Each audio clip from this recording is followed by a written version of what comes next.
Well, good morning, everyone. The hearing will come to order. Today, as you all know, we are here to discuss President Biden's fiscal year 2025 budget request for the U.S. Fish and Wildlife Service.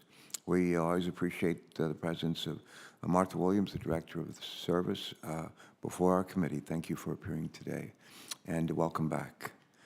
We have heard time and time again in our committee that wildlife conservation works best for people and for species when it's collaborative, when it's inclusive, when it's proactive.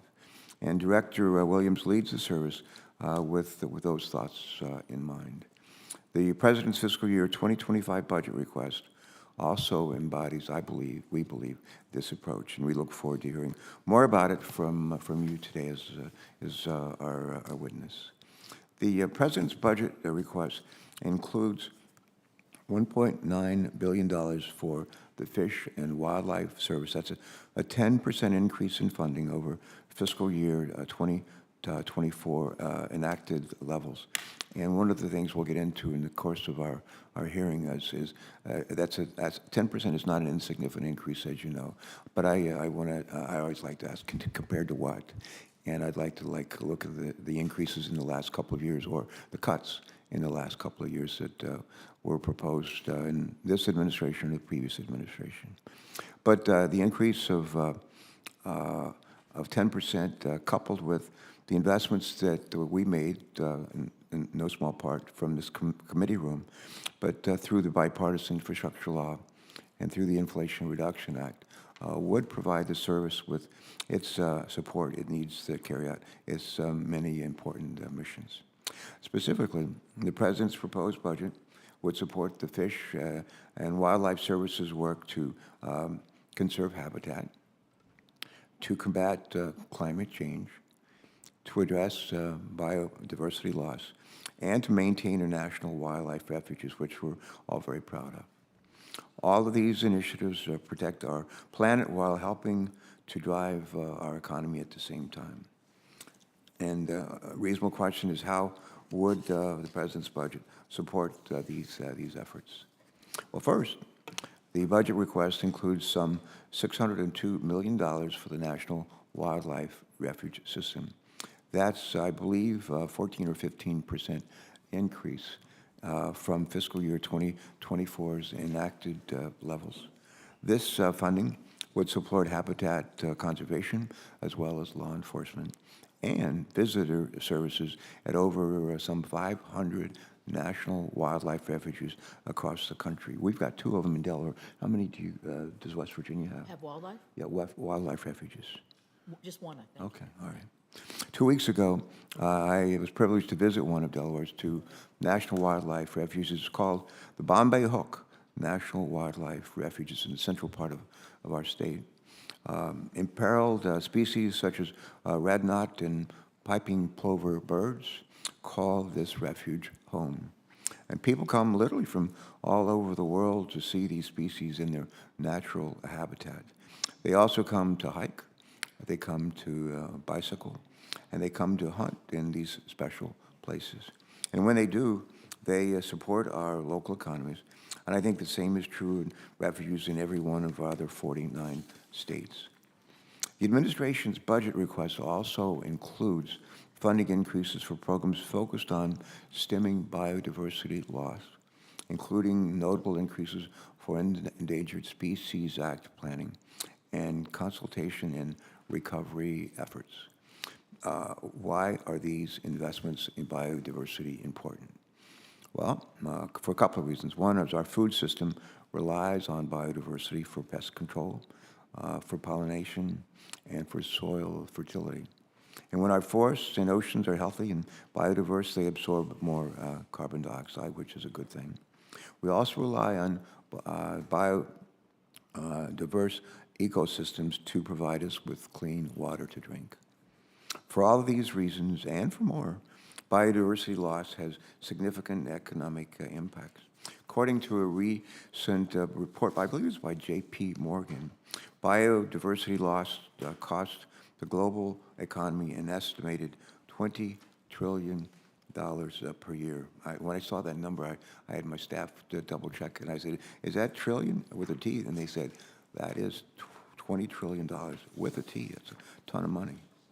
Fiscal year 2025 budget request also details how the Fish and Wildlife Service is implementing the Inflation Reduction Act by incorporating nature-based solutions into ecosystem restoration.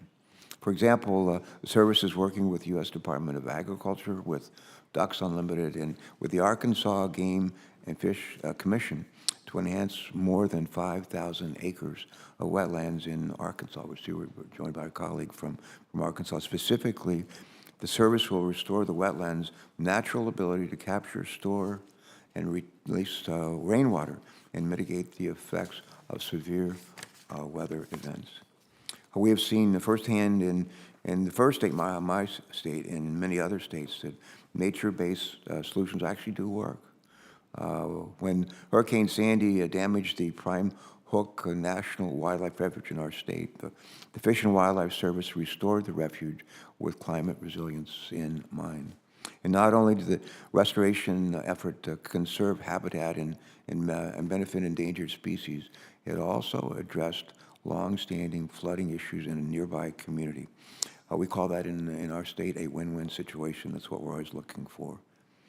Furthermore, the budget request of the President builds on our Inflation Reduction Act investments by including funding increases for programs like Partners for Fish and Wildlife and the Coastal Program. These programs are focused on improving ecosystems as well as coastal resiliency through partnerships with states, partnerships with tribes, and partnerships with landowners. And the President's budget request complements the bipartisan infrastructure law by enabling the service to continue implementing successful programs like the National Fish Passage Program. This program funds aquatic ecosystem restoration projects while supporting local economies. In addition to implementing the agency's own bipartisan infrastructure law, Inflation Reduction Act funding, the service is faced with an increasingly heavy workload as a result of Congress's investments in other agencies. The Fish and Wildlife Service's role in the federal permitting process is especially important, given the historic passage of these laws. As part of its congressionally mandated responsibilities, the service must consult with other agencies to ensure that we are deploying the investments from the bipartisan infrastructure law as well as from the Inflation Reduction Act, and issuing permits in a way that does not jeopardize species. However, neither the bipartisan infrastructure law nor the Inflation Reduction Act included funding for the service's responsibilities relating to permitting. So in other words, Congress increased the number of environmental reviews that the service must complete without providing the resources necessary to meet the increased workload. Fortunately, the President's 2025 budget would provide the service with adequate resources to improve efficiencies in environmental review process while also protecting species. And I would just add, I think we can do both, and I believe we must do both. As our colleagues on this committee oftentimes hear me say, we need to find out what works and do more of that. And having said that, we look forward to hearing from Director Williams today on what is working and perhaps what isn't working, and how the President's 2025 budget will support the Fish and Wildlife Service's important work. Before we do that, I want to turn to our ranking member, Senator Capito, for her opening statement, and let's have a great hearing today. Thank you. Well, thank you, Chairman Carper, for holding today's hearing, and welcome again to Director Williams. It's always great to see you and your staff. I appreciate you coming before the committee today to discuss the Fish and Wildlife budget for 2025. In previous hearings, we have discussed my frustration that the consultation process under the Endangered Species Act has delayed critical projects in West Virginia and elsewhere. And by the way, thank you for coming to West Virginia very early in your tenure. Still very appreciative of that. Our State Department of Highway has faced delays on road and bridge projects, and our State Department of DEP has dealt with delays on active mining permits and on projects to remediate abandoned mine sites through the AML program. If I sound like a broken record, I guess that's because I am. Those statements were taken from my opening statement at a hearing held around this time last year. And here we are again, seemingly in pretty close to the same position. My staff has been meeting with your staff regularly, and I appreciate that, for 2 years now. And effective communication and timeframes on consultations have only marginally improved. Currently, the field office has agreements with the West Virginia Department of Highways, the West Virginia Department of Environmental Protection, the U.S. Forest Service, and the Gas and Oil Association of West Virginia to fund staff positions, but not all of those positions have been filled. So the office's workforce is being supplemented considerably by outside groups, and that was some of the substance of our conversation 2 years ago. State agencies in West Virginia continue to be bogged down by back and forth with the field office on details, which at times concern issues beyond the jurisdiction or expertise of your agency, in some cases requiring project details on mines that date back to the 1950s. In May, the West Virginia Coal Association issued a notice of intent to sue the service for violating the 2020 biological opinion for the Office of Surface Mining Regulation and Enforcement Surface Mining Control and Reclamation Projects. That's a mouthful there.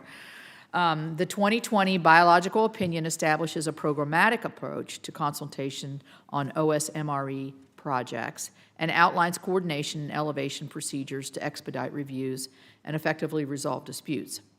According to West Virginia's notice to intent to sue, the field office has been blatantly disregarding this biological opinion. Specifically, the field office is not adhering to the 30-day coordination deadline set by that 2020 document.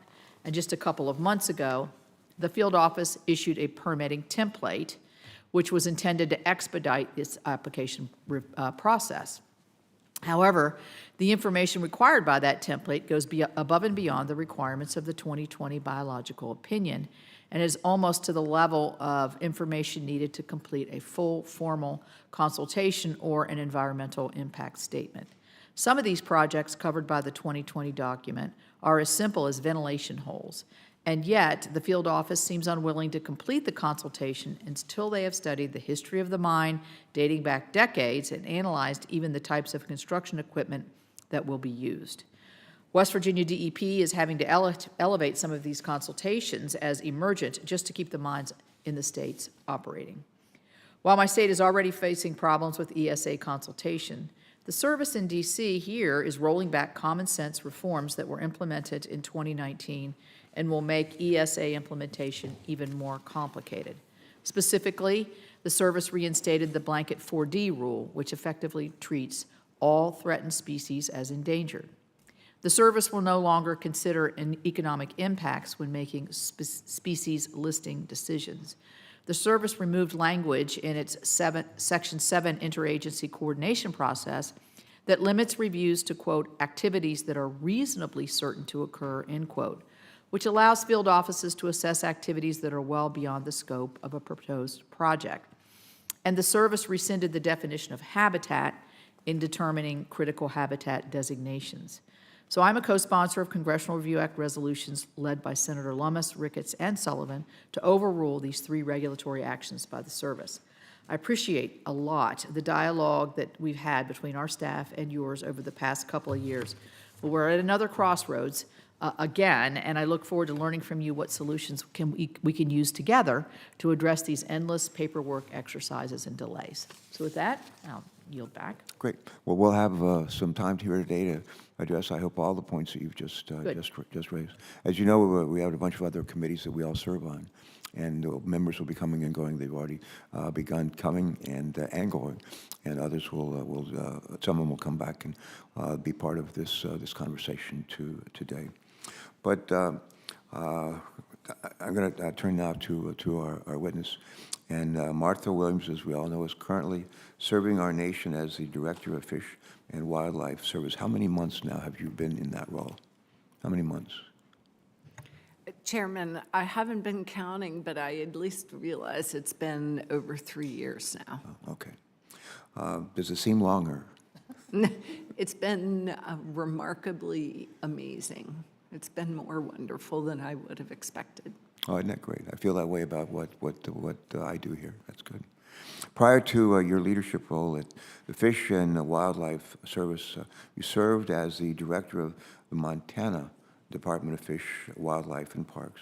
And I understand you're a lifelong outdoor enthusiast and enjoy hiking, hunting, and fishing. You're like pretty well cut out for this job. Welcome back to our committee, and please proceed with your statement, and we'll have some questions when you're finished. Thank you so much for joining us. Thank you. Good morning, Chairman Carper, Ranking Member Capito, and members of the committee. I really appreciate the opportunity to testify today on the U.S. Fish and Wildlife Service's 2025 budget request. The President's budget for the Fish and Wildlife Service totals $1.9 billion, an increase of $163.4 million above the '24 enacted level. The budget promotes strategic investments to conserve fish and wildlife species that face many stressors. It connects Americans with the outdoors, facilitates economic development, and creates good-paying jobs. The Fish and Wildlife Service is a field-based organization that works collaboratively and creatively to meet our responsibilities. Our 9,000 dedicated employees carry out our work across 8 regional offices and 800 field stations across the country. These biologists, refuge managers, hatchery operators, law enforcement officers, maintenance professionals, wildland firefighters, and more depend on relationships to help implement our mission in ways that respect the needs of local communities and fit the places where we work. We partner with everyone. Although we're a relatively small agency, these many partnerships greatly increase our effectiveness and reach. Over the course of my career, and now as director, I've seen this firsthand. Just last week, I saw 2 examples of how the Fish and Wildlife Service is the glue to impactful partnerships built for the places where they are. I saw our leadership working to combat aquatic invasive species in Lake Tahoe and to address grizzly bear conflict in the Blackfoot Valley in Montana. Our collaborative work in the Blackfoot, as an example, is a remarkable story of ranchers and landowners, tribes, nonprofit organizations, state and federal agencies, and local communities coming together to find solutions that keep ranchers on their land, keep their animals safe, and simultaneously allow grizzly bears to be on the landscape too. I saw innovative solutions, including technology like electronic mats to keep livestock in or out, and virtual fencing to control livestock movement, and then livestock carcass management to prevent grizzlies from being attracted to the site. These actions keep ranchers ranching and conserve grizzly bears and a way of life, all in an effort to allow for thriving and connected landscapes. Through funding from USDA and the Fish and Wildlife Service, these efforts are being scaled up across Montana and on to other states. The work of the Blackfoot Valley stands as a national model for successful collaboration. Such efforts would not be possible without the years of relationship building and leadership of Fish and Wildlife Service staff on the ground. This is where we shine. Our staff bring parties together, bring them to the table to work together to solve problems and ensure durable and lasting conservation for species and supporting the communities in which they live. Building and sustaining partnerships like these take people and resources. However, over the past 20 years, due to relentless budget constraints, the Fish and Wildlife Service has had to significantly reduce our workforce, stretching our ability to do our work safely and proactively to the point of snapping. The Fish and Wildlife Service has consistently adapted and stretched our resources. For example, we seek reimbursable agreements to support our staffing needs. Because we do not have the capacity to staff each refuge as a standalone unit, we now administer units of the refuge system under what we call a complex structure to achieve management efficiencies. When Congress, though, invests in this work, as it did under the bipartisan infrastructure law, the Fish and Wildlife Service, together with our partners, has demonstrated that we can do great things for wildlife, local communities, and the economy. It's given us a chance to show just what we can achieve together. If funded, our budget request would help restore capacity in key areas, and as a result, provide positive impacts to people, communities, and to habitat. We would maximize the budget's investments by leveraging capacity of our partners and tailoring implementation of our mission to meet the conditions and needs of local situations. Thank you again for the opportunity to testify before you today, and I'd be pleased to answer any questions that you may have. Great.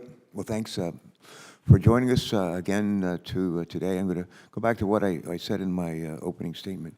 I think what I said is that the President's budget request includes $1.9 billion for the Fish and Wildlife Service. That's a 10% increase in funding over what was funded for the current year, 2024. And I oftentimes say compared to what when I'm talking with folks, including in this room with our witnesses. 10% compared to what? To the years before that, the decade before that, give us some ideas, so we'll have some sense of reference. Go ahead and sit your mic, make sure your mic's on. I hope that's the last time I do that this hearing. Chairman Carper, thank you for that question, and I've put a lot of thought into this question for numerous reasons. So it's compared to the 24 enacted level. But when we look back over the last decade, the capacity within the Fish and Wildlife Service has continued to decrease by 20%. So as we think about rebuilding and being able to meet our statutory obligations, plus being able to do the proactive work so that, for example, species don't have to be listed, so that we can be more efficient in our Section 7 consultation.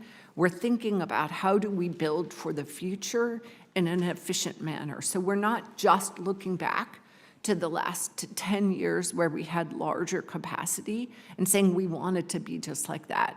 Instead, what we're thinking about is how do we build from what we have now? How do we get through these lean years first? And then how do we build going forward that meets the needs of today? All right. I'm going to ask you a separate question for the record, but I want to make sure that I'm comparing apples to apples. 10% increase being requested. I want to be able to compare that apple to what's gone on in recent years. Well, that'll be a question for the record. My next question deals with Endangered Species Act consultation and permitting. The fiscal year 2025 budget request includes about $147 million to increase environmental permitting capacity, which would be an increase of some $28 million. The Fish and Wildlife Service issues, as you know, a variety of permits under its wildlife protection statutes, but I want to focus today specifically on Endangered Species Act consultation. And consultation, as you know, is one of the Fish and Wildlife Service's most important responsibilities. But I find that a lot of people don't really know what consultation means or why it's central to the service's mission. My question is this: would you spend a minute or two explaining for us what consultation means, or when the service does it, and how it protects species? Thank you for that question, Chairman Carper. And I think back on the Endangered Species Act, and many people focus on what's Section 4 under the Endangered Species Act, and that's listing or the delisting process. But the real heart of the Endangered Species Act is Section 7, that when Congress passed the Endangered Species Act, they set out Section 7 specifically to provide a means to conserve the ecosystems upon which endangered and threatened species depend. And there are two parts to Section 7 under the Endangered Species Act. One that directs all federal agencies to participate in conserving these species. So this is not just up to National Marine Fisheries Service and the Fish and Wildlife Service, it's up to all of government. And the second part of Section 7 of the Endangered Species Act specifically says that when a federal agency takes an action, or they must ensure that their activities are not likely to jeopardize the continued existence of threatened or endangered species. So that's what triggers what we call Section 7 consultation. It's that requirement that federal agencies need to make sure any act they undertake or permit or fund do not jeopardize these species. And that's what sends in motion the consultation process with the Fish and Wildlife Service. All right, thank you for that response. And I'm going to yield to Senator Capito, and I'm going to come back and follow up this line of questioning. Thank you. Senator Capito. Great, thank you. I want to talk about the field office in West Virginia unexpectedly determined that a formal consultation was necessary for the Roaring Run Bridge project, which is the part of the Quarter H project. But there's an issue here, and I think you're aware of it. In order to ensure that federal funding can still be spent on this project this year, this consultation needs to be completed by July. The field office and the regional staff, including Director Weber, have committed to making this a top priority, and I've been told that the Department of Highways and the field office had a very productive meeting last week. Director Williams, I'm just asking if you would commit to making this a priority, because if we don't get this done by July, it's going to be another year off. Ranking Member Capito, absolutely. I will make it a priority, and I understand that our West Virginia field office just received the biological assessment from the West Virginia Department of Transportation for Roaring Run, and that they indeed are in line to turn it around by the end of July. But I would love to add just a deep appreciation for your engagement on this issue and your staff, and meeting with Wendy Weber and all of us to really find a path forward where the Fish and Wildlife Service is not the bottleneck to these projects. We want to help them go forward. Great, thank you. Thank you. So it's been 2 years since we met with DEP and DOH and some other people. And then I want to give you a chance to respond to my opening statement where I said that Coal Association is intending to sue because the field office they believe, in violation of the 2020 biological opinion. We are restarting consultation on 880 mining permits with seemingly no plan to handle the workload. DEP is experiencing months of back and forth on the protection enhancement plans that ultimately require no substantive changes. And DOH has just decided to go to formal consultations because the back and forth is taking too long. How do we resolve these challenges? And we still need to, I think, work on improvement. And what are we going to do about all these permits that are going to have to be relooked at? And you, as I mentioned in my opening statement, asking for information that goes well beyond what has been asked for in the past. Ranking Member Capito, I wish I had an easy one-sentence answer to that, but I can speak to how we're trying to address this challenge and get beyond it. So first off, as we recognize, we've had a 23% reduction in staff regarding consultations. We've had thank you to the investment in infrastructure, we have more and more projects coming our way than we've ever had before, let alone the OSMRE, these restarting these 880 permits. So we have had a decrease in staff, an increase in consultations. So we've thought about it in a number of ways where, first off, we have developed this innovative online system to kick out those projects that don't even need further discussion or consultation. And then— Is that working now? That is working now and is only improving. 50% of the permits that are coming through that system are based in West Virginia. So it is working now. So is that of the 880 permits? That's not of the separate— OSMRE permits.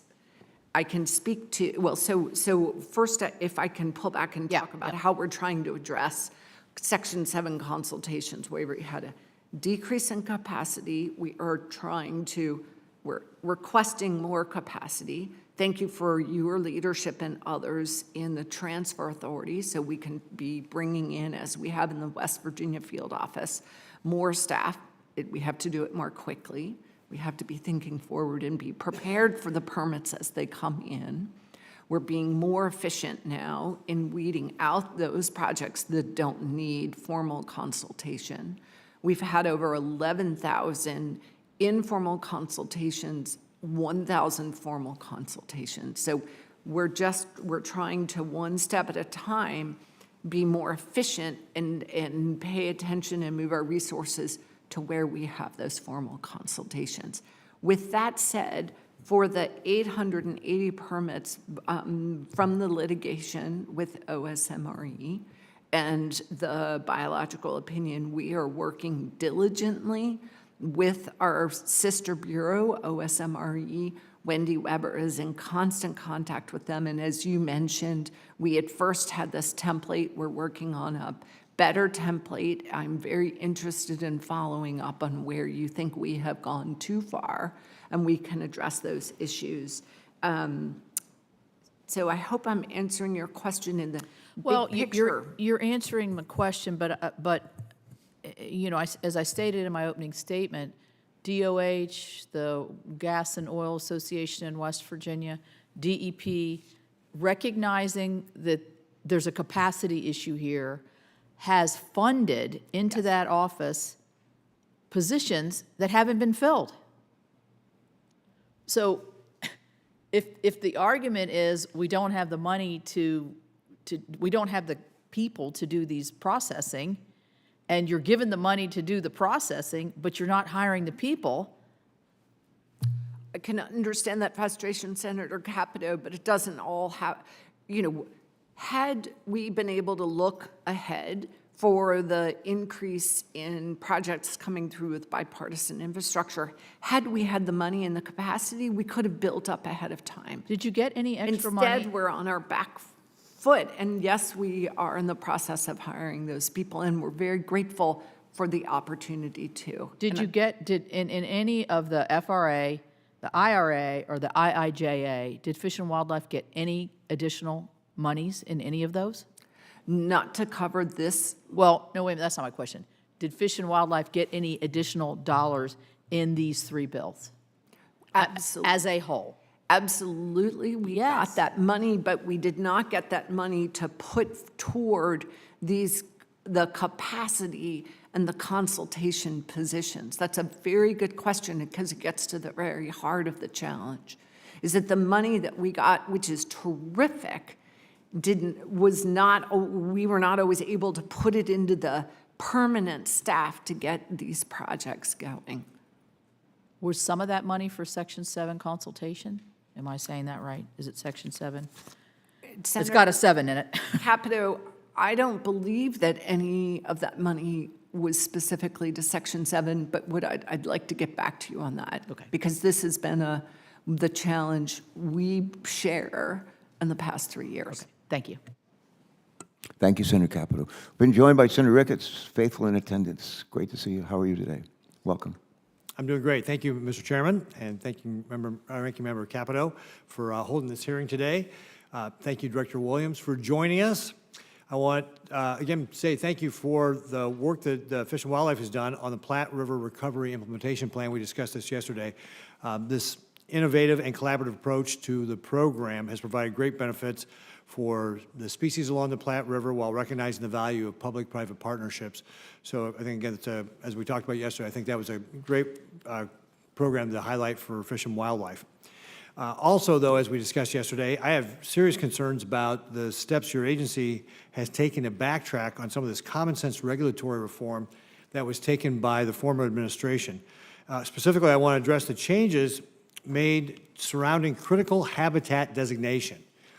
The 2019 reforms updated the process to require areas where threatened or endangered species are present to be evaluated before unoccupied habitat can be considered critical. These reforms set a higher bar for agencies to designate unoccupied areas as critical habitat by requiring that unoccupied habitat contain one or more of the features required for species recovery. Your agency is reversing this common sense regulation. Additionally, your agency's final rule restricts the sharing of economic impact data, which does not align with the principles of transparency and informed public participation in the rulemaking process. And of course, this administration originally said it would be the most transparent in history. It's turned out not to be true. Critical habitat designation can carry major economic consequences for landowners and project developers. Landowners are not compensated for the lost value, and critical habitat designation can cause significant job losses.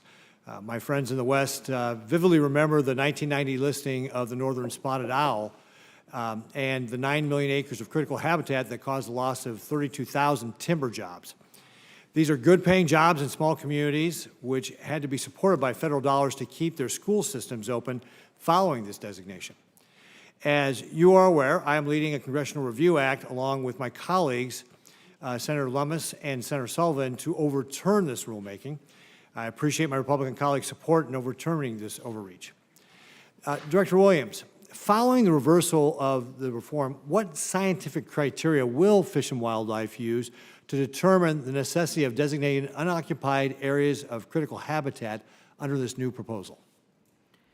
Senator Ricketts, thank you again for meeting with me yesterday. And overall, regarding these Endangered Species Act regulations, after the last administration promulgated them, they were litigated.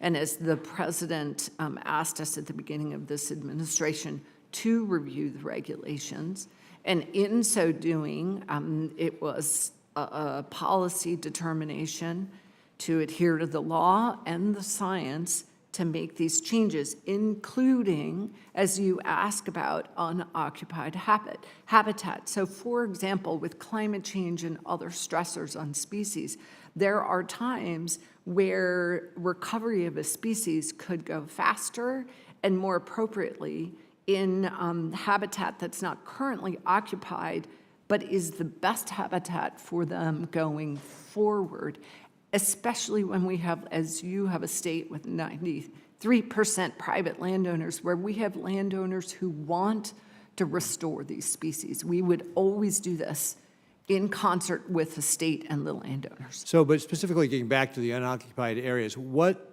criteria, what scientific criteria are you going to use to determine whether or not this is a critical habitat under the new proposed rules? It will be necessarily specific to the specific species. So can you give us some examples? What are some examples then? Pick a specific species, or just give us some example. Give me an example of what this would look like. I'm trying to think of any species that has, a largely diminished area now, that where I can think of actually most species that are dwindled to such small, like I think of a small endemic species that are dwindled to such small areas that they only occupy now, but if you want them to be healthy into the future, that they might one valley over or one drainage over be able to thrive and relieve the pressure of the area where they are now. So I would think it can apply to myriad species, but the analysis should be specific to the species. Okay, so what about, so you can't come up with a specific scientific thing off the top of your head. What about economic impacts to communities? Are you going to be looking at what may happen to those communities as a result of mandatory designation of unoccupied habitat? Senator, we're always interested and care about the community health, but there are different interpretations of the law of the Endangered Species Act and whether it allows us to take economic impacts into consideration in our Section 4 analysis. So I would say we will follow the law and the science. So you're saying there may be cases where you're not going to do the economic impact on communities to determine whether or not designating the critical habitat is. I'm saying we will follow the Endangered Species Act law where there are places where we do that economic impact, and there are times where the statute does not allow for that. Yeah.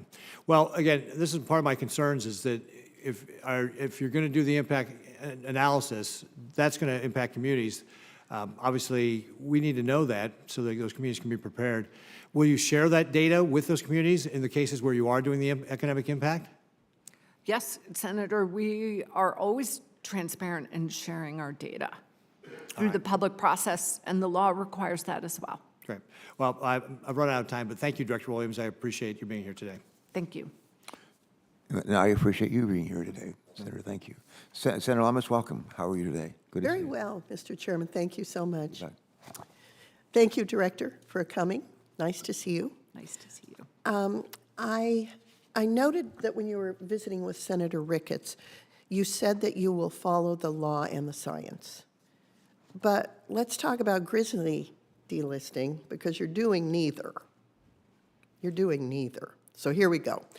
In January of 2022, that's 2.5 years ago, the state of Wyoming filed a petition with Fish and Wildlife Service to establish grizzly bears in the greater Yellowstone ecosystem as a distinct population segment that is neither threatened nor endangered, and to remove it from the endangered species list. Now, by law, your agency is required to make a determination within 12 months of receiving the application. We're now 2.5 years out from when the petition was submitted, and your agency has stated you won't have a decision until July. And further, the science established by the U.S. Fish and Wildlife Service decades ago proves that the grizzly has recovered and is way over population criteria. So will you, will you commit to establish and delist the greater Yellowstone grizzly bear population? Senator Lummis, I cannot answer that question point blank as we are under litigation regarding the specific question. I do want to acknowledge your frustration and the challenge that this has taken so long, and that the Fish and Wildlife Service has not gotten this finding out in the time with which the statute says.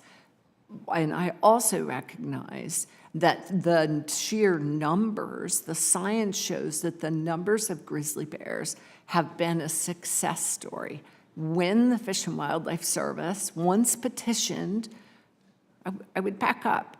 When I started in this job, I met one-on-one with the 3 state directors, Montana, Idaho, and Wyoming, to say, how can we find a path forward regarding grizzly bears? How can we do this together where we get to a spot where we can delist and it stand in court?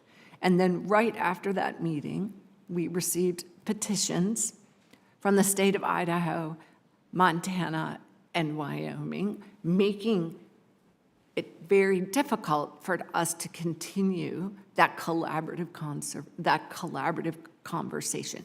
So we were pushed right into the potential litigation. Yeah, but potential litigation. Which we were then sued, but which we were then Wyoming did sue us on the deadline, which we have an affidavit, well, we have a number of cases regarding grizzly bears before us right now. We have the Wyoming case. We have 3 petitions from the different states. We have an Idaho case. So are you using our litigation, Wyoming's litigation, against you as an excuse for not following the law? No. When we're suing you because Senator, you're not following the law? I do not mean to say that in any way. Well, that's what it looks like. I'm going to go on with gray wolves. Following years of delay, your agency committed to issue a new final delisting rule for wolves across the lower 48 by December 2024. This after the agency has repeatedly missed the deadlines to issue defensible delisting rules that will hold up in court. Then last fall, your agency issued a $500,000 grant to an outside mediator to discuss how wolves and people can coexist. This looks like political favoritism thrown at some group to study how wolves and people can coexist after 2 decades of regulatory process, socialization of the issue, and repeated discussions. This looks like a delay tactic and a waste of taxpayer dollars to me. I want to know, can you assure me this process will not delay a delisting rule? And further, that no part of this "can we coexist" discussion will be part of the administrative record? Senator Lummis, first of all, wolves are now delisted in the Northern Rockies. The Fish and Wildlife Service was challenged on that, and we received a petition, and in this administration, we issued a decision that wolves remain delisted in the Northern Rockies. But now you're doing this proposed national recovery plan? Absolutely. You announced that. Why, Yes. wolves are under the jurisdiction of the state of Wyoming. Yes. And now you want to expand this to Yes. the whole country. Oh, my Yes. gosh. Will Yes. you maintain state jurisdiction in Wyoming? Yes, Senator Lummis, the wolf process has nothing to do with and does not impinge on the state's authorities where wolves are delisted. What we were seeing across the country was various litigation that I wanted to be able to say, time out, let's focus on the real work of wolves on the landscape, just like in the Blackfoot Challenge where I was, where we support landowners being on the land and supporting them addressing any livestock depredations. And you are far more aware than I am of the various challenges in the states that have wolves and the social tolerance and the culture wars around wolves. What I wanted this process to do was to cut through across the litigation and get to a place where wolves could have that quiet, where they remain delisted in the states where they are delisted, and we have some sort of coherent national strategy. Well, I think it would be better to spend $500,000 studying, getting a mediator to study how people can get along and coexist with each other. Thank you. Thank you. Thank you.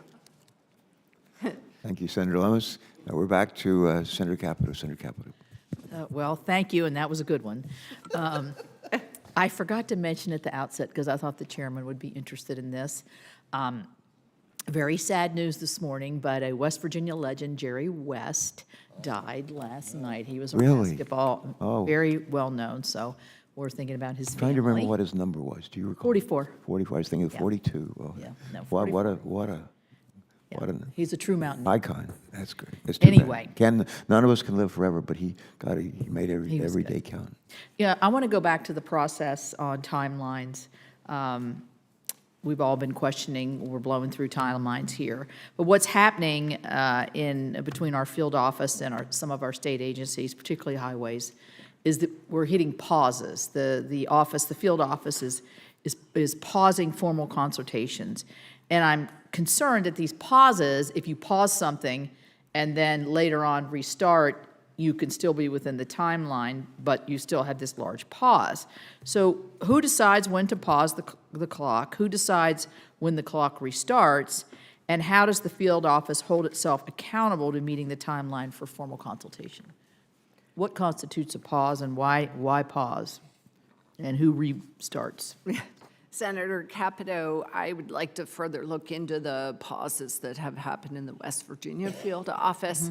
And I don't know, I know that there are times where we are all challenged to get the information we need. And I know you mentioned that there are times where you feel that we're asking for more information than we need. So I'd like to sort through that. Okay. I can't answer We'll your follow up question on on the that. fly. Thank you. And you mentioned the template that Yes. you've put together as a tool for consistency and that you're tweaking that. We would like to, and we mentioned that we've received complaints or concerns that a lot of the information is information that's extra information that's not really relevant to what we're doing, what they're trying to achieve here. So could we work with you on the template? Could we look at the template? I don't think our office has seen it, but I don't think we've asked to see it either. So I'm making that request today. Yes, Senator that we can- Capito. I know we're still working with the Bureau on that, and we'd be happy to work with you on this, too. Thank you, thank you. Then, it was interesting to hear Senator Lummis talk about lawsuits And obviously, we have those issues in West Virginia, probably in every single state. So do you collect data on the number of lawsuits like affecting projects in West Virginia as compared to, say, our sister states of Virginia and Kentucky that would see, is it? Well, we've had instances, and I've had personally instances where a project in coordination maybe with the Corps of Engineers or somebody else, well, the Ohio Fish and Wildlife, this is passing through quickly, same kind of information. It's held up in West Virginia. I'm looking for more consistency state to state. I think this is an issue. And I'd be interested to know if you see on this how it's affecting lawsuits and the success of lawsuits in different states without being, with the consistency in question. Have you looked at that? Senator Capito, that's an excellent question. I have not looked out or parsed out litigation and litigation success in our various field offices. But what I have done and am interested in is finding more consistency across the country and how we implement the Endangered Species Act. It is one of the reasons behind our Section 10 regulation, where we have more consistency, and it's meant to be easier to encourage habitat conservation plans and/or voluntary conservation agreements. So I'm very interested in following through on this, and have been, as we are in lean times at the Fish and Wildlife Service, and we're having to think through how to get through these two difficult budget years, 24 and 25, hence our budget request. We are looking at having something like strike teams, or pulling together teams that with expertise on these matters to make sure we're covering what needs to be covered in places where the most work is coming up, but also where we have our best and most creative thinkers on these issues. Well, I know, for instance, in some of the backlog that existed when we first started our conversation, Yes. that you sent some of your experts from different countries, different states, like, Kentucky or others, to try to aid the West Virginia office as they were trying to clear through a backlog. So I mentioned, and this will be my last question, I mentioned in my opening statement specifically things that had changed, and I think Senator Ricketts alluded to the one, you're no longer considering economic impacts when making species listing decisions. Is that a blanket statement there? Is that a correct statement, in your opinion? That you no longer are considering economic impacts because of some of the rules that you put forward in making species listing decisions? Senator, what I mean to say is that the Endangered Species Act itself has language in it. I don't have it in front of me. It's funny, I normally bring it to hearings with me. I have a little packet with the Endangered Species Act. It is my understanding that the language of the statute itself talks about not adding in economic impacts for Section 4 listing and delisting determinations. I will follow up on that with the exact language from the statute, but this is not just per regulation, it's how we interpret the Endangered Species Act itself. Okay, and then you removed language in a Section 7 interagency coordination process that limits reviews to activities that are reasonably certain to occur. You took that out, which I think would allow for a wider berth of what you could predict could happen. Why did you do that? Senator Capito, that was really a policy decision also driven by our career staff on their expertise in Section 7 consultations. And that was not to make them less flexible, but it was to follow the processes that we have had in place. So it was bringing the proposed rules back into comport with what the Fish and Wildlife Service has done over the years. Well, my our understanding standard was that practice. this was in your coordination process. It must have been within the body of language that was guiding these Section 7 reviews, and you took it out because you weren't doing that? Not at all, Senator Capito. I mean, this is. I know it's complicated. And I want to say Yeah. this carefully, but I would say in The previous administration rules were in litigation, and we looked at them with, actually, we made everybody mad with how we moved forward with the regulations, because we looked at them very carefully in concert with our solicitors to what we thought adhered to the Endangered Species Act and the science. Okay, thank you. I have to go to a Appropriations Committee, but thank you, Mr. Chairman, and thank you again for Thank being you. here. And thanks again for the constant contact. We'll be with you. We'll be keeping that up. Thank you. Thank you, Senator. And I hope to go back to Charleston for the USA Cycling Nationals again. Oh, it was awesome. We did My that. son like- raced. Oh, was he there? Yes, I was there for the long weekend. You should have 2 told me weekends. you were there. I know. I walked down off the hill. It was and in- then I got to ride with the car where they did the whole. Oh, you did? Oh, yeah. It yeah. was incredible. So I'll get thank you in a for car hosting next us. time. Yeah, you should have let me know. I just live like an eighth of a mile from there. Actually, they went right by my house. They were serving beer by my house, but not me, not me. Thank you. I'm going to go to me next, if you're ready. If you're ready. Senator Capito, thanks so much for being with us, and we'll look forward to seeing you on the floor. We've been joined by Senator Cardin, and he is, has indicated he's happy to wait a few more minutes before jumping into this, but when he's ready, I'll yield to I him. would benefit from your questioning, Sure. Senator Ricketts' questioning. I'm not sure how much benefit will flow from my questioning, but hopefully it'll be somewhat valuable. We're talking earlier about the ranking member just mentioned that one of the all-time great basketball players in West Virginia history, Jerry West, has passed away. What a legendary figure! And my sister and I were born in West Virginia. We'd go back in the summers to visit our cousins and to stay with our grandparents. And they were one of my grandfathers was a huge Cincinnati Red Legs fan. The others were Jerry West fans. And so we note his life and his death to today. I'm leading where I'm going with this is and the first question that I ask you today was, would you spend a few minutes explaining what consultation is, when this service does it, and how it protects species? I'll say that again. We'll ask you to spend a few minutes explaining what consultation is, when the service does it, and how it protects species.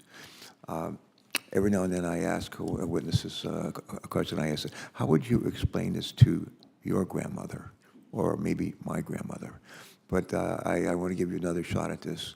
And how would you explain this seriously to you, and so that lay people can understand it, and maybe even and the rest of us and our staffs? Please, what is consultation? When does this service provide it, and how does it protect species? You're on. Chairman Carper, that must mean I did not explain that in a way that my grandmother could understand, and I will, I will try to take another stab at that, and I appreciate I don't want to put words in your grandmother's mouth, but she might have been saying, "Say what?" Say what? So. No, that's a very fair question, and I really appreciate the opportunity to pull back and think about what Section 7 means and how we implement it, especially because it's of such interest.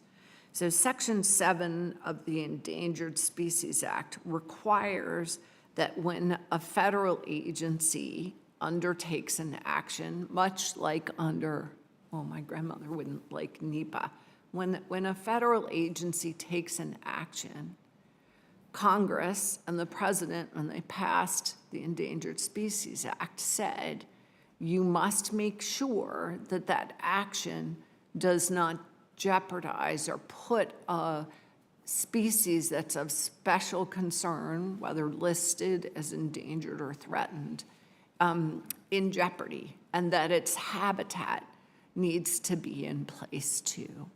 So what that has developed into when a federal agency takes an action or gives money to a company to do a project or permits that, that agency has to work with the Fish and Wildlife Service or with NIMFs to say, does this project affect that species and its habitat? And if it does to a certain threshold where it might jeopardize it, what needs to happen to make sure that project takes into account the species needs? So what it was meant to do was to set up a conversation about making sure those projects that might affect the species be put together in a way where they no longer impact the species. So it's meant to be a conversation. There are many, many projects that do not require that conversation back and forth, where they can go through a system and say, we don't need to have any more conversation or consultation with the Fish and Wildlife Service. But there are those projects that do require that information gathering and the conversation to make sure that the project does not jeopardize the species.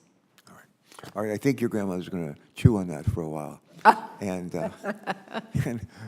we've been joined by Senator Cardin, and I want to give him the opportunity to ask the next question if he would like to.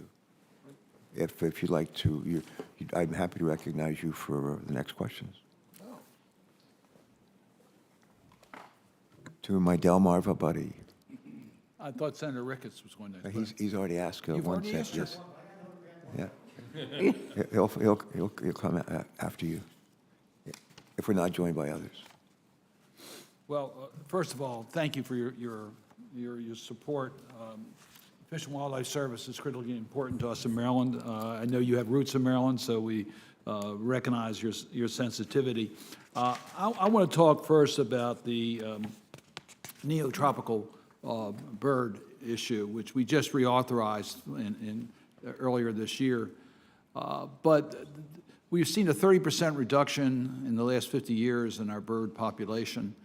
And I think sometimes your agency is somewhat misunderstood as a regulatory agency, yes, but a partner in trying to deal with the mission of protecting fish and wildlife. So the neotropical bird issue is one that's been bipartisan here. We've been reauthorizing. We've got an extra, I think, $100,000 in the appropriations. But it is a global issue that affects the migratory birds that come through the United States. So can you just expand a little bit about the role of Fish and Wildlife in trying to accomplish a mission of partnership beyond just a regulatory mission in an effort to accomplish the objectives that we all want to see, a healthier biodiversity species? Senator Cardin, I really appreciate that question because I think it gets to the heart of just how the Fish and Wildlife Service can be misunderstood, that while we absolutely have a regulatory responsibility under the Endangered Species Act, we indeed do far, far more. And the work that we do proactively, like under the neotropical work that you have so helpfully supported and led on, we build partnerships around the world to help prevent species being imperiled such that they would ever have to be listed and get into that regulatory component. Our 25 budget request includes an increase of $5.1 million for the neotropical program, because if you think about how this is a really good example of how we stretch our money so far into other countries and absolutely everywhere with partners. This is completely partner-driven work that you have helped us support that allows these incredible species to pass through our country. I think I understand that some of your staff were able to go on a bird walk.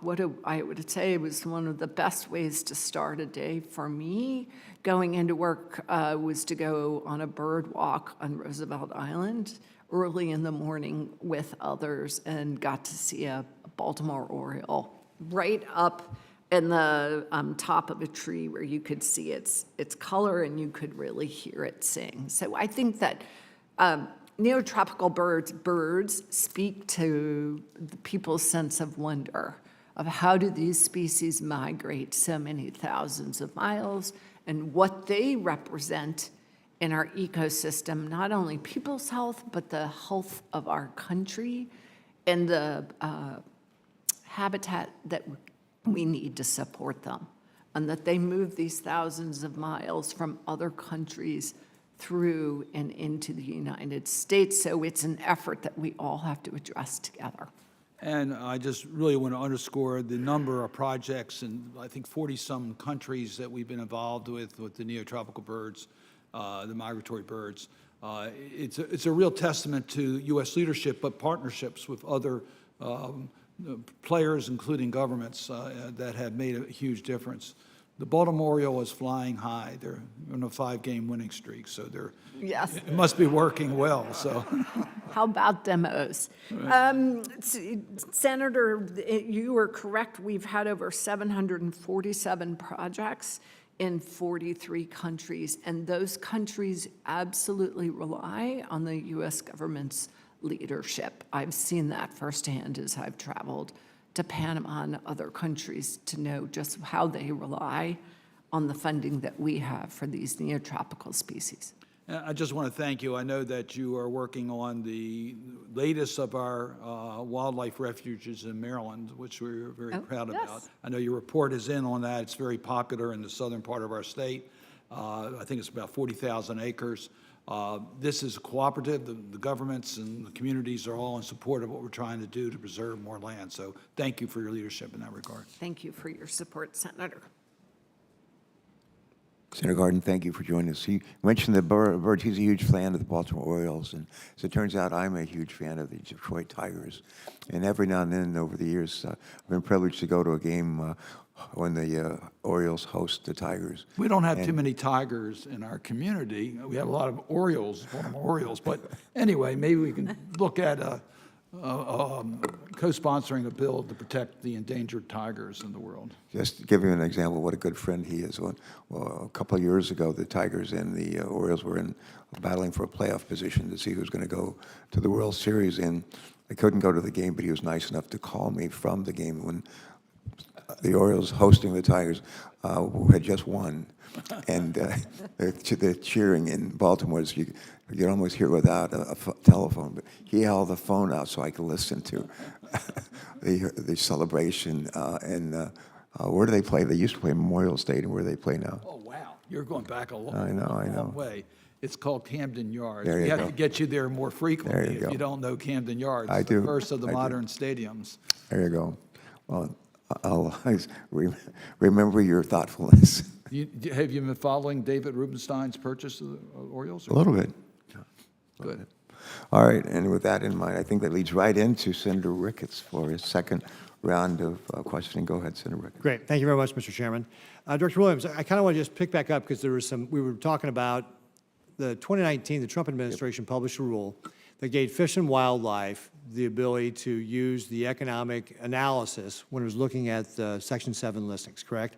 And that's the one you're referring to there was a lawsuit over. Is that accurate? There was a lawsuit. There was, There was a lawsuit over the suite of Trump administration ESA regulations. Right. Yep. And then that's what when the Biden administration came in, they finalized the rule that basically reversed those. Is that accurate? That when the Biden administration came in, the president asked the Fish and Wildlife Service to review those regulations. We rescinded and then promulgated new ones that were not the same as prior to the Trump administration, were not just the same as the Trump administration's regulations, but instead were a very thoughtful and measured approach forward. Okay, I so- would argue. So getting back then to the economic analysis, so you said that you'd follow the law with regard to the economic analysis. It's not in the original act there. And you said if you do the economic analysis, you'd share it.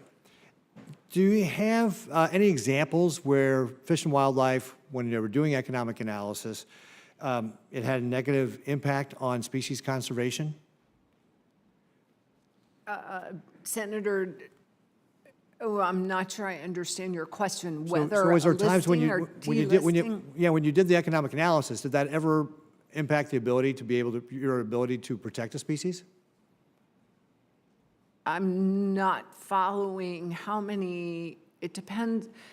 My We point is, do if it economic doesn't, if it hasn't harmed you in protecting a species, then doing the economic analysis would be beneficial to the community, so they're aware, right? You know, we referenced the spotted owl costing 32,000 jobs.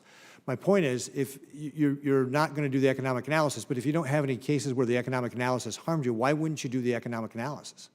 Senator, we do an economic analysis in all of the cases, in all of the instances where we think the Endangered Species Act allows us to, and where we should. It's just that there's, and I don't want to go too far because I don't have my statute in front of me. It's only the one instance that was my understanding of Section 4 listing and delisting where we feel that the statute does not allow for that economic analysis. But we absolutely do an economic analysis in other considerations, and we do share that information. So getting back to the unoccupied land critical habitat, I believe the Trump administration rule gave Fish and Wildlife the flexibility with regard to gave you leeway to designate only unoccupied areas as critical habitat only if it was necessary. Well, I think, do the new rules say that you have to designate that unoccupied land as critical habitat?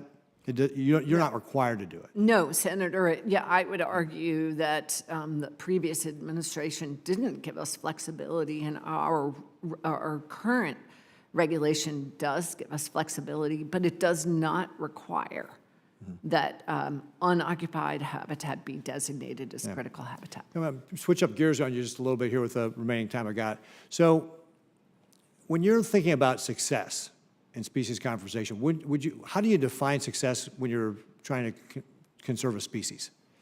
Excellent question, Senator, and I think there are different ways to think about success. I think the first step of success is stemming the loss of the species, of preventing extinction to begin with. And then the next step is getting to full recovery of that species. Yeah. So then full recovery would mean that you would delist that species. Would that be accurate? It is one method, yes. Okay, so again, so just the logic following that if a species is endangered or threatened, you're successful in recovering it, then getting it off the list would show that we've actually recovered the population, kind of what Senator Lummis was talking about, the grizzly bears in the Yellowstone ecosystem. Since the last 51 years, since Fish and Wildlife has been working on this, there have been, I think, about 1,300 species have been listed, but only about 100 have delisted. That's about a 7% hit rate. I would suggest that the Fish and Wildlife use that as one of the benchmarks to say, hey, we can actually show that this program is successful by getting more species to the point where they're being delisted. And, you know, quite frankly, 7% over 51 years is not a very impressive record. That, I mean, like if I was in school and I got a 7% on my grade, my parents would have been pulling my ear and telling me to pay more attention in the classroom. I think that one of the things the Fish and Wildlife, and I would encourage you to share this with everybody else, should be thinking about is we ought to be thinking about not just how we can, you know, set aside this land and so forth, but how do we actually get to the end goal of how do we be more proactive as far as delisting species?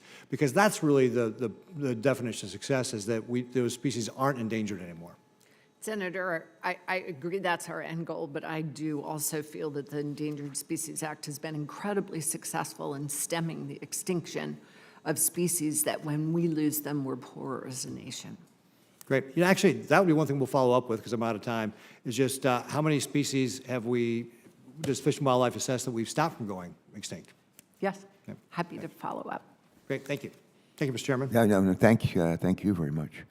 Let me come back. I've got a couple more questions. I don't know if we're going to be joined by other members of our committee or not. If we are, then I'll yield to them as they arrive. I want to come back and focus a little bit on capacity building, on consultation, and also especially on partnerships. In your testimony, and as you discussed a few minutes ago with Senator Capito, You stated, I think, over the last 20 years, the service's capacity has eroded significantly. Meanwhile, costs and workloads have increased, and challenges to wildlife conservation have become not less complex, but more complex. I believe that we in the legislative body in Congress have an obligation to address this problem. Here's my question. Would you elaborate on how specifically this budget request prioritizes capacity building within the service, particularly as it relates to consultation and relates to permitting? I'll just say that again. Would you elaborate for us specifically how this budget request from the administration prioritizes capacity building within the service, particularly as it relates to consultation and permitting? Thank you, Chairman Carper. This budget request absolutely prioritizes capacity to provide those services that are necessary for bipartisan infrastructure law, other projects to go forward to allow us to meet our mission. Specifically, the 2025 budget request includes a $146.6 million increase in our planning and consultation under ecological services. So that's specific to the consultation work. Where the budget request also prioritizes capacity, that is, you mentioned, for the Fish and Wildlife Service to do its bulk of its work that's non-regulatory, it requires people to build those relationships and those partnerships. I think about our Partners for Fish and Wildlife program. I think about our coastal program as examples where those are our people on the ground who are working day in and day out with our partners, with NGOs, and with landowners to piece together funding, technical assistance, and listening to what the community wants to build, and then working with our partners to build that. So that's an example of asking our request for the Partners program. And for the coastal program, our request also asks for money for our refuge system. An example are law enforcement officers. So we have a request for an increase for our law enforcement officers because, as an example, there are 7 states where we don't even have a refuge law enforcement in the state. In the state of Delaware, we share a law enforcement officer with the state of Maryland. We have 9 states where we only have 1 law enforcement officer covering all of our refuge systems. So that's an example of capacity that we have asked to build for the safety of our visitors, for the safety of our law enforcement officers. I get the question from our law enforcement officers, how much is a life worth? Are we willing to request and put the money forward to keep our law enforcement officers safe day in and day out? Those are examples.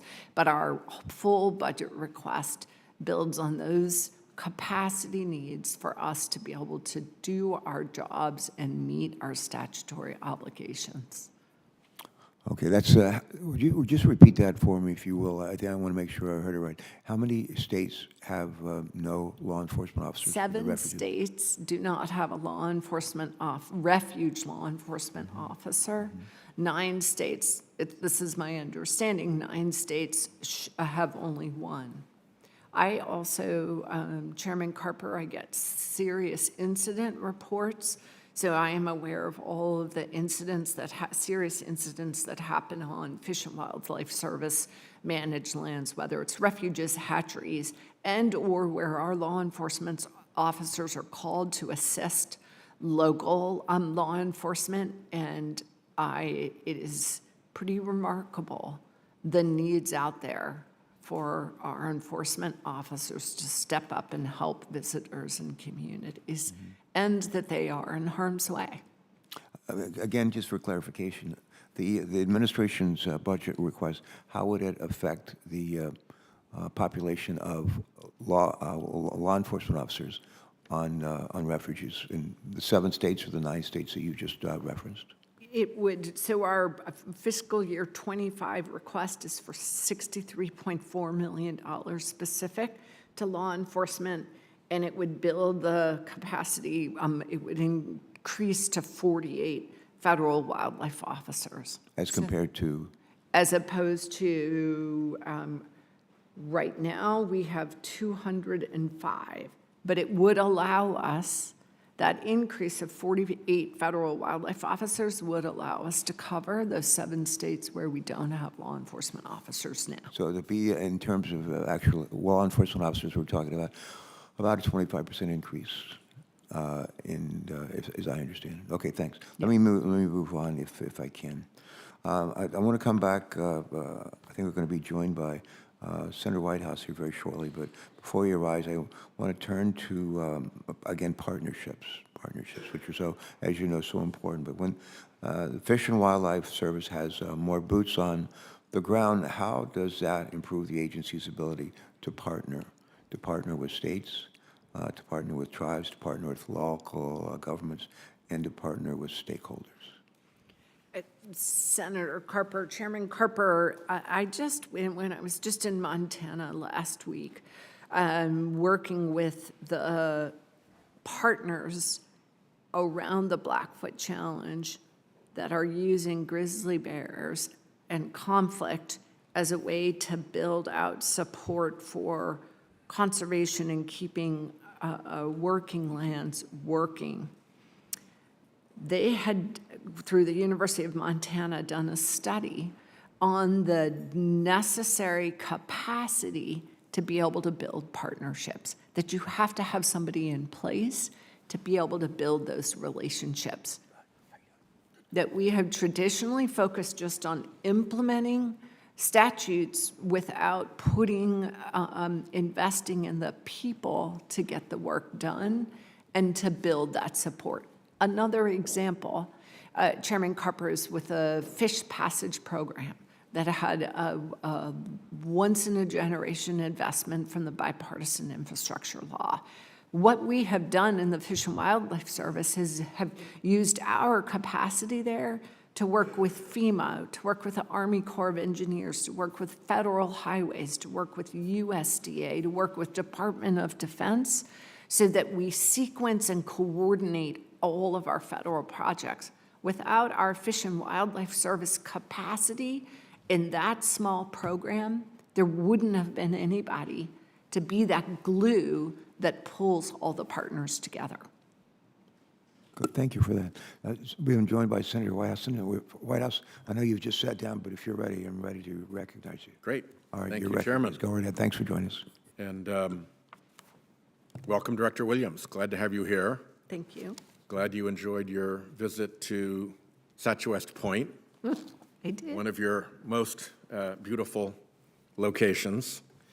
I wanted to flag just a few things for you. One is I would encourage you to support as much as you can the invasive species program.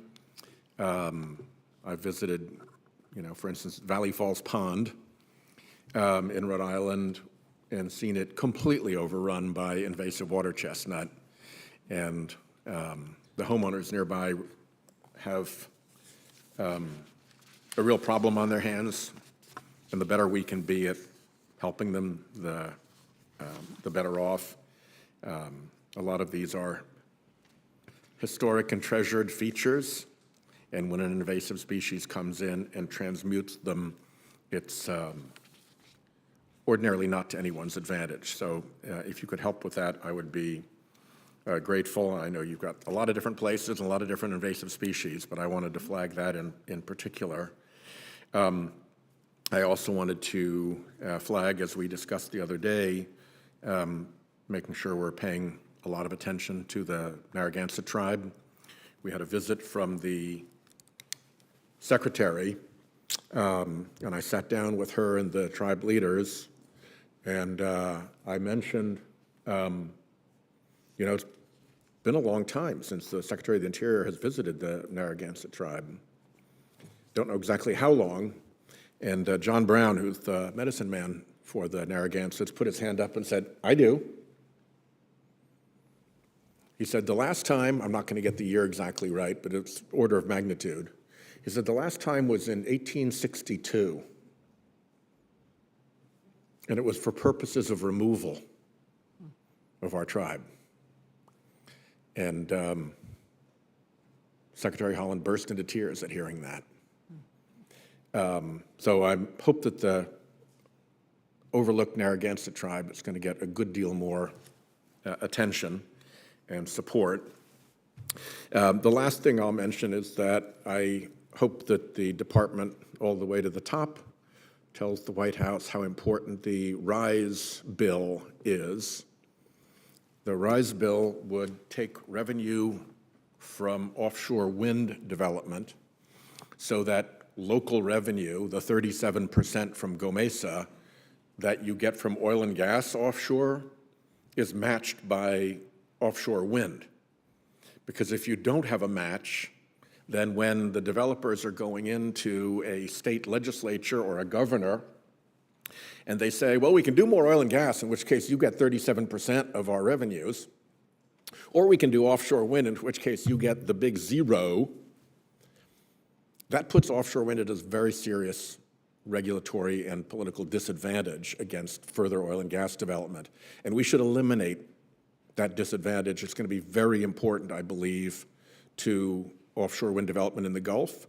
And the RISE bill has very solid support from Republicans along the Gulf Coast.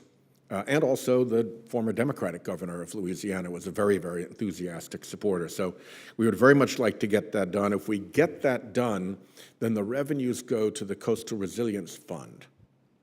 And as you know, I've had a long problem with the Land and Water Conservation Fund, that it should properly be called the Inland, Upland, and Freshwater Conservation Fund. And when you get to the coast, there's essentially nothing there. And we could have a big old fight with Delaware and Rhode Island quarreling with upland states about reallocating Land and Water Conservation Fund dollars more fairly to coasts and to saltwater. But better than fighting over that existing pie, better to add a little sibling that would take care better of coastal and saltwater concerns, and putting the coastal fund in as I said, like a kid brother to the Land and Water Conservation Fund. So we're not trying to compete for resources, but we're adding to the conservation resource, and doing so in a way that encourages offshore wind and is fairer and et cetera. So please take back that I'm eager to see that become a priority recommendation to Congress from the administration. I think we're there, but you're never entirely sure until it's game day, and then if you find out you're wrong, it's too late. So let's try to get an enthusiasm. I don't know if you have a response to that already. Senator Whitehouse, what I do have a response to is an agreement about how much the Fish and Wildlife Service cares about coastal and marine resources. And as an example, when I traveled to New Hampshire with the secretary, so I'm sorry it was not Rhode Island coastal area, to see the incredible projects in marsh restoration and her full support of that. And I would add, in my travels with the secretary, she has taught me, as she showed in meeting with the Narragansett tribe, just how important our partnerships are with the tribes and the deep connection that tribes and indigenous peoples across the country and even into the Pacific remote islands have with nature. And there's much for us to learn from that and to change our approach. So I will be happy to carry forward your messages, and I know it's something that the secretary cares about deeply and expects all of us to as well, and we share that. And I would love to see and continue to support coastal areas and marine resources that are very important as well, not just Delaware and Rhode Island, but across our coastal areas. Well, Thank thank you. you. And I don't mean to suggest that the Land and Water Conservation Fund support for coastal and saltwater projects is zero, but is way out of balance when you consider how much coastal land there is, how much ocean that is the sovereign property of the United States compared to upland freshwater. And the best way to remedy that balance is to make the pie bigger with the RISE Fund rather than engage in a fight over where the Land and Water Conservation Fund should be dedicated. Let it keep doing what it's doing, but let's add in something for our coastal and saltwater areas. Thanks very much. Thank you, Senator. What I did forget, if I have a moment, I forgot aquatic invasive species, and that our 25 budget does have a $7.7 million increase there. And just to share how important our efforts are to have early detection, rapid response, and appreciate your support there. And thanks for bringing up the RISE Act. And, as a small state, when Senator Cardin was here, we talked about being neighbors, but we're not neighbors with Rhode Island, but we are a small state, and we are a coastal state, and we share a lot of the same interests. So thank you. Thanks so much for raising them. All right, I'm not sure that we're going to have other members who are going to be joining us today, but I've got another question or two, and then I'm going to give you a chance to sort of like raise the question that maybe something you'd wish you had been asked, but or have not been asked. So I'll give you at the end a chance to do that.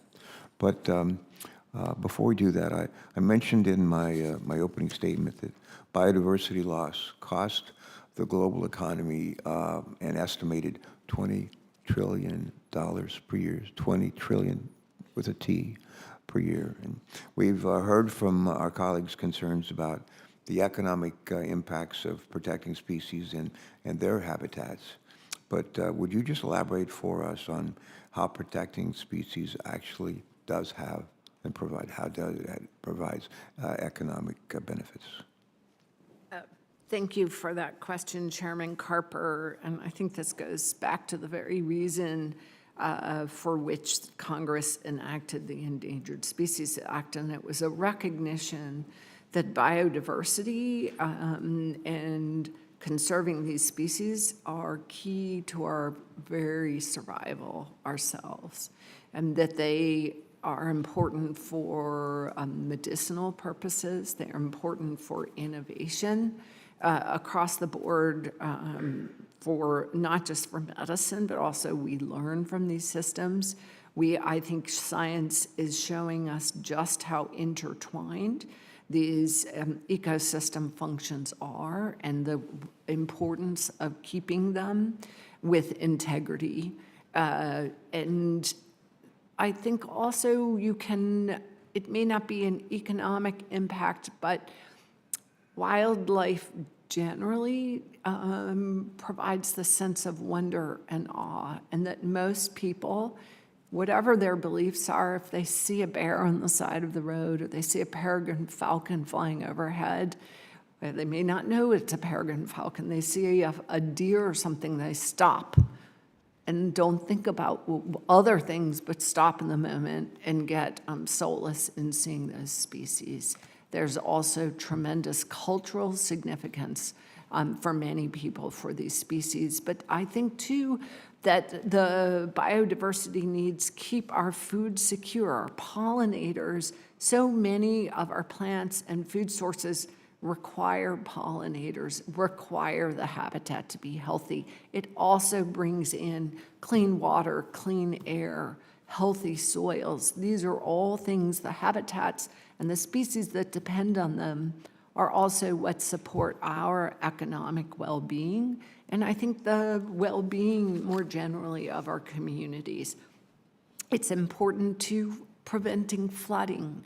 It's important to preventing a pollution that wetlands. We think about the importance of wetlands as as really pulling out these pollutants, but they're also prevent flooding and are critically important to many of the species that we love, that we sustain ourselves with. I think about Alaska. I think about our hunters and anglers that depend on these species as well, that coming from Montana, I filled my freezer with an elk. I only killed it so that I would have food for my family, and I didn't buy meat. So I just think of there's myriad layers of reasons why biodiversity is so essential in this country, and it's something we still have. And once you lose it, you can't bring it back. That's probably worth repeating. Say that one more time, that last sentence. Once you lose a species, you can't bring it back. Thank you. All right. I got, I don't know that we're going to be joined by any of our other colleagues. I have at least one more question, and it's a short one. Would you take a minute or two and talk more about how the service is embracing nature-based solutions, please? Chairman Carper, this is something that I'm incredibly proud of, is the way in I thought you might be. I'm proud of the way the Fish and Wildlife Service has really embraced nature-based solutions, and they have become part of the work we do. One of the first projects where I think we really saw the benefit of nature-based solutions was indeed, as you mentioned, after Hurricane Sandy. And we used nature-based solutions for prime hook in a way that it supports the community, it restored the marshland habitat, and it brought back the species that depend on that place. But that's just one example that we've learned from across the country, and we're now working with our other sister federal agencies and building out those nature-based solutions because they work, because they are cost efficient, and because they poise us for the future and to try to buffer from climate's impacts going forward. So I just thank you and your support for nature-based solutions and how we've learned to build them into all of our work now. All right. Well, that's a pretty good example, I think.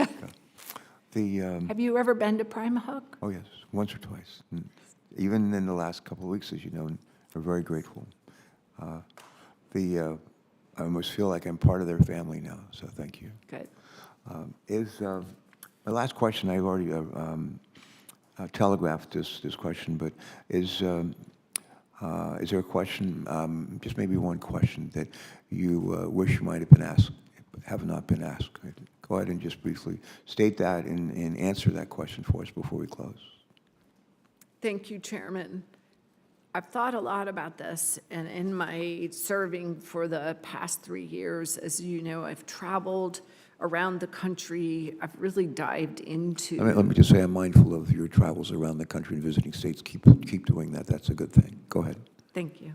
I hope to keep doing that because I can see the impacts on the ground. I can visit with our staff and see the way in which we do our work. So what I have observed is that the current budget for the Fish and Wildlife Service does not match the work that we do. It doesn't always reward where our work is best. And so the 2025 President's budget request would help rebuild the capacity where we need to be proactive and to do that partnership-driven work. And it would reward, say, for example, our fish passage work, where we're punching so far above our weight and bringing together many different organizations to really solve water quality, flooding, fish passage, aquatic connectivity issues. I think of our coastal work, where we absolutely do everything with partners and stitch together these efforts in support of a community, but also for the ecosystem health and its impact to species. I think of our migratory birds program, where we've been proactive and innovative and trying to cut through challenges of the past and get these Eagle rules through, to be thinking about how does the Migratory Bird Treaty, how do we implement the treaty? I think about our Office of Law Enforcement, people across the world who are doing so much with so little to help allow for legal trade, but prevent illegal trade of wildlife. I think of all of our staff and their earnest faces as I go across the country who are trying to solve problems and are trying to be creative and innovative with so little. And so that's the question that I would love to be asked, and how the Fish and Wildlife Service would make such good use of the investment in our work were Congress to pass the 2025 budget request from the president. Thank you. And we thank you as well. Tell us again how many national wildlife refuges there are in the country. There are 571 now. Okay. And there's a couple. That should be, that's a trivia question. But Okay. the secretary, I played trivia with her and she got that right. That's good. And there's a couple in Delaware that we're really proud of. What it's called, Prime Hook, and there's another one too. What's it called? Oh, I think there's a special visitor center called the Thomas R. Carper Visitor Center. What an honor! What an honor! We're What just an very proud of that. We're proud of both of our wildlife refuges. But as folks around the country are looking for places to go visit they haven't been to before, I hope they'll consider that we have two great visitor centers, but one that is particularly close to my heart. So, thank you. In closing, again, thank you for joining us today. Thank you for your service. Thank you for your testimony, and we especially appreciate your service to our country at a time when we face great conservation challenges. But I like to quote Albert Einstein. Albert Einstein used to say, "In adversity lies opportunity," and that's true in this instance as well, because those challenges also bring with them some opportunities, and we're mindful of that. Before we adjourn today, some housekeeping. Let me say this: our staffs are both the majority and minority side. Our thanks to each of you for the helping the members prepare for this important hearing. But this is my favorite part of hearings, when I'm the last one here, and I get to make a unanimous consent request, and there's nobody, none of my colleagues are here to object, but it's something that it gives me great pleasure. But I want to ask unanimous consent to submit for the record a variety of materials that relate to today's budget hearing. No objection.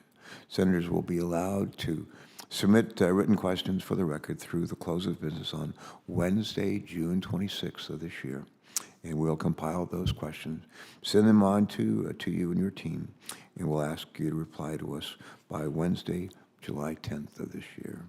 And with that, this hearing is adjourned. Thank you very much. Thank you, Chair.